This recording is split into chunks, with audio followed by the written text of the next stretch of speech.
Hello, this is VJ of Wiko, and today we listed down 7 smartphones under 10,000 pesos that were released during the third quarter of 2022.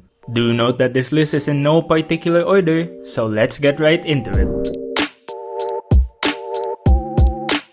First in line is the Honor X7, and it's quite a compelling buy for just 9,990 pesos. Mostly due to the fact that for the price, it's pretty powerful with the Snapdragon 680 processor and Adreno 610 GPU. It also features a highly decked out quad rear camera setup with a 48 megapixel main together with a depth, macro, and ultra wide lens. That ultra wide lens should be really fun to play around with. It also has a large display at 6.74 inches, and to couple its impressive chipset, a 90Hz screen for smooth gameplay when playing your favorite games. The only downside is that it's only an HD resolution display, so it won't be the sharpest experience out there. Other than that, it also comes with Magic UI 4.2 based on Android 11, 4GB of RAM, 128GB of storage, and a 5000 mAh battery with 22.5 watts fast charging via USB-C. Not bad at all. One other thing we found is that unlike most of the other phones at this segment, the Honor X7 does look pretty premium, especially in the titanium silver finish. Moving on to the Wiko 10, which is quite similar to the Honor X7 in some aspects and not in others. They feature almost the same 6.74-inch HD Plus resolution displays, but with the only difference of the Wiko's capped at only 60Hz. Similarly, it also has a 5000 mAh battery with 22.5 watts fast charging via USB-C, but that's where most of the similarities end, cause underneath, it packs in a MediaTek chipset instead with the Helio G37 processor, which on paper isn't as fast as the Snapdragon 680 in the Honor. So what's the trade-off? You get more RAM with the Wiko at 6GB on board. You also get a more updated Android 12 OS running it. The main rear camera setup also sees a 50 megapixel lens with a macro and depth camera, but now lacks the ultra-wide seen in the Honor. Its build and design also leans towards durability, but still manages to be quite a nice and simple look for it. Not to mention that the Wiko 10 only comes in at 8,990 pesos, it's totally not a bad deal.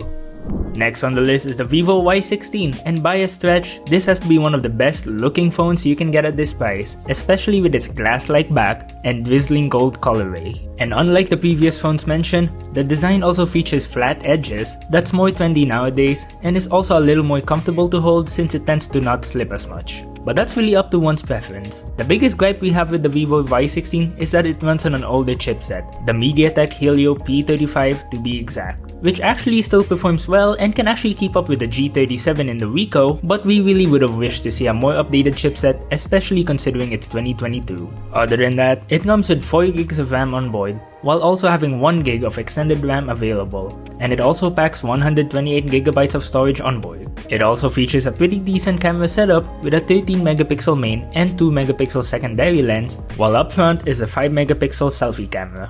Other features include a 5000 mAh battery, as well as USB-C charging up to 18 watts, and FunTouch OS 12 based on Android 12. For just 8,999 pesos, the Vivo Y16 is a good daily driver, and with its premium looks, neither you nor others could be able to tell that the Vivo Y16 is a sub 10,000 peso phone. Next, we got the Samsung Galaxy A04s, and if you're a fan or prefer Samsung over any other Android brand, then the A04s is one of the best value Samsung smartphones right now. It packs in the Exynos 850 chipset, which on paper is moderately faster than the MediaTek chips mentioned previously. It also comes with 4GB of RAM and 128GB of internal storage. Like the previous phones mentioned as well, it packs in a large 5000 mAh battery. Its triple rear camera setup is headlined by a 50 megapixel main, 2 megapixel macro, and 2 megapixel depth camera. The front sees a 5 megapixel shooter. We also love the minimal design that comes in a pretty slick emerald green type of colorway, and if you're comfortable using Samsung, then its One UI 4.1 based on Android 12 should be familiar to you. And what's great is that it only comes in at 9,490 pesos, which if you think about it, you're getting one of the most recognizable and popular smartphone brands at this price that doesn't even break the bank. I'd say it's a good buy.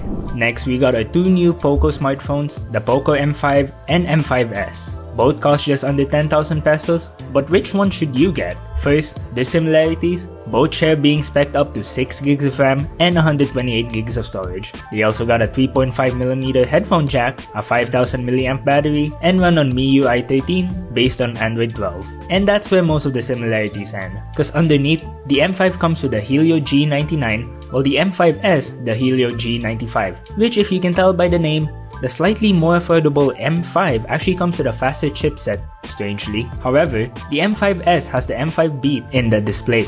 But there's a hitch, cause the M5S comes with albeit a smaller 6.43-inch display compared to the larger 6.58-inch display on the M5.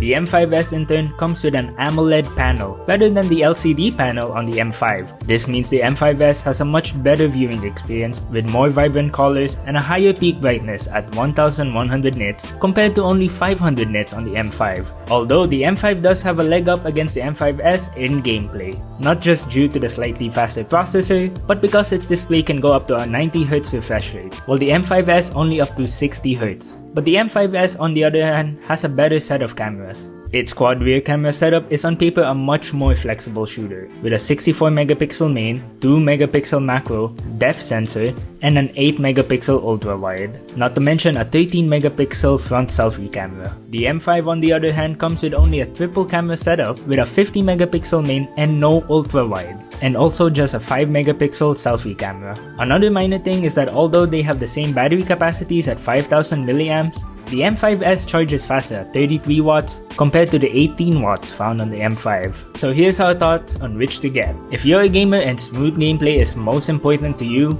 the M5 seems to be the better choice with a faster chipset and faster display. But if you want to mostly care about the photos and selfies you take and also binge watch your favorite shows on Netflix, then the M5S simply offers a better experience in that regard. For the 4GB plus 64GB model, the M5 will run you 9,499 pesos, while the M5S 9,999 pesos. You can also find both phones at a better 6GB plus 128GB variant at times on sale for just under 10,000 pesos. With POCO being such a popular brand when it comes to budget phones, we actually got one more POCO phone in this list. The only hitch is that it's the older POCO M4 5G. But why do we include it in this list for Q3? Cause strangely enough, it was actually launched a few weeks after the M5 and M5S. Not sure why though. And previously we mentioned that the M5 is best for gamers, M5S for photographers and viewing content, but if you want to care about the fastest speeds, most of the phones, no actually all the phones previously mentioned, only come with 4G connectivity.